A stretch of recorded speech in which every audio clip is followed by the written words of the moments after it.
ولا تقولوا لمن يقتل في سبيل الله أموات بل أحياء ولكن لا تشعرون ولنبلونكم بشيء من الخوف والجوع ونقص من الأموال والأنفس والثمرات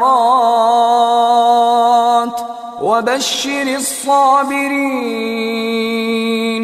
الذين إذا أصابتهم مصيبة قالوا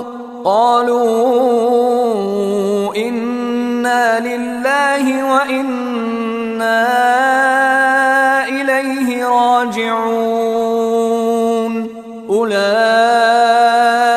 عليهم صلوات من ربهم ورحمة وأولئك هم المهتدون إن الصفا والمروة من شعائر الله فمن حج البيت أو اعتمر فلا جناح عليه أن يطوف بهما ومن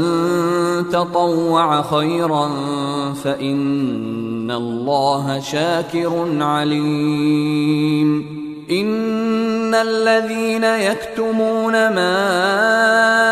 أنزلنا من البينات والهدى من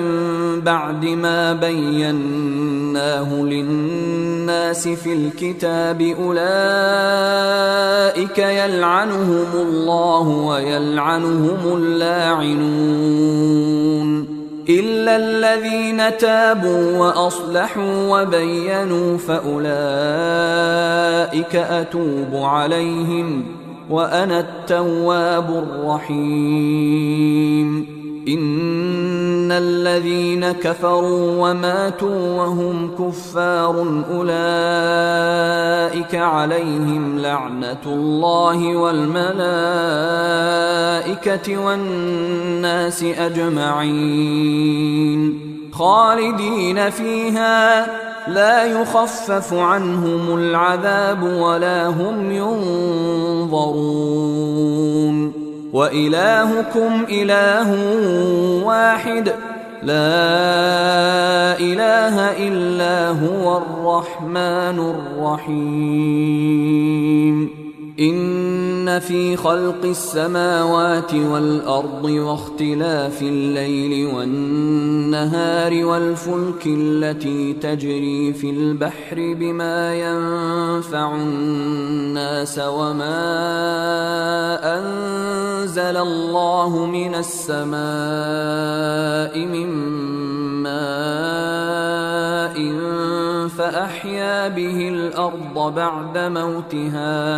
فأحيا به الأرض بعد موتها وبث فيها من كل دابة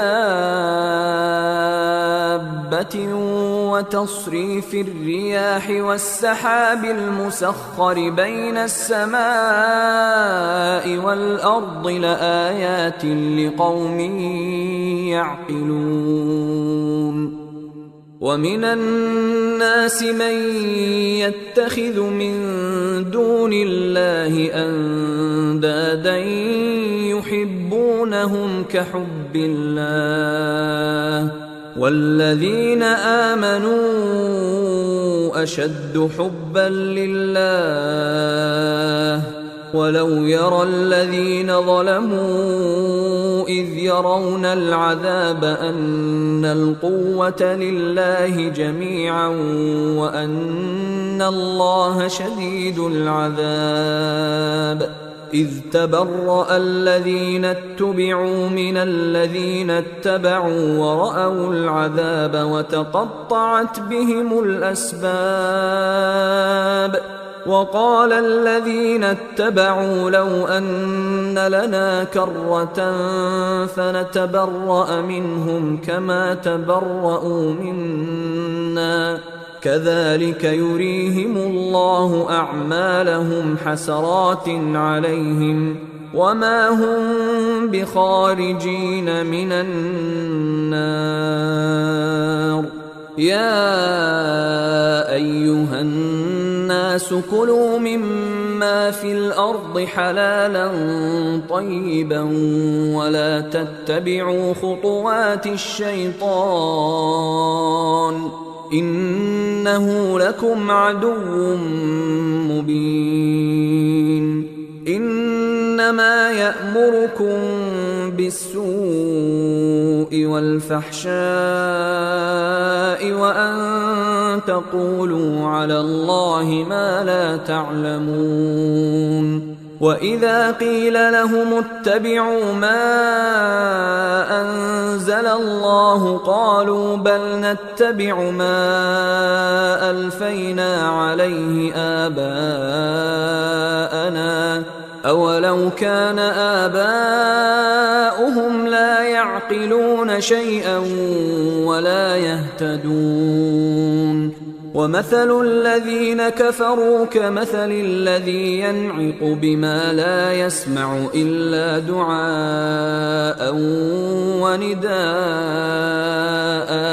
صم بكم عمي فهم لا يعقلون. يا أيها الذين آمنوا كلوا من طيبات ما رزقناكم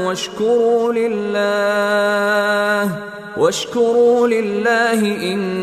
كنتم إياه تعبدون. إنما حرم عليكم الميتة والدم ولحم الخنزير وما أهل به لغير الله فمن اضطر غير باغ ولا عاد فلا إثم عليه إن الله غفور رحيم.